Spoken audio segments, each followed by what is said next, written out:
आज मी 10,000 कमवतीये ना, तर पुढच्या 1 वर्षामध्ये मॅक्सिमम मी किती कमवू शकते? हं. प्रत्येकाला हे क्लिअर असतं. किंवा बरोबर. 10,000 वर ना मॅक्सिमम 50,000 वरती जाऊ शकते. हं.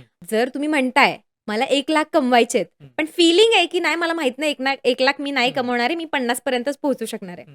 कट. ते ओके. मॅनिफेस्टेशन वर्क होणार नाही. आता त्याच्यासोबत येते ती म्हणजे ॲक्शन. ठीक आहे? ओके. आता ते ₹1,00,000 कमवायचेत, मी आज 10,000 वरती आहे, तर मला काय-काय ॲक्शन्स घ्याव्या लागतील? हां. ते प्लॅन करा. ओके. बरेच लोकं इथेच मागे पडतात. त्यांना माहितीच नाहीये की त्यांना काय करायचंय. ठीक ओके. आहे. सो मला जर 1,00,000 पर्यंत पोहोचायचं ना, तर माझ्याकडे पूर्ण पेज रेडी पाहिजे, की ते हो. ₹1,00,000 मी कशी अचीव्ह करणार आहे? त्याच्यासाठी मी काय-काय ॲक्शन्स घेणार आहे? हां. ते सगळं त्या पेजवरती लिहिलेलं असून ते समोर चिपकवलेलं असणं इम्पोर्टंट आहे. आणि लास्टची गोष्ट अगेन इथं अजून एक गोष्ट लागते ती म्हणजे बिलीफ. हां. भरपूर लोकांना असं वाटतं, की मी मॅनिफेस्टेशन करते, मी हं. अफर्मेशन करते, मी ॲक्शन पण घेते. पण माझा विश्वास नाहीये ते होईल की नाही. हां. जर तुमचा विश्वास नाहीये ना, again it will not work. Okay.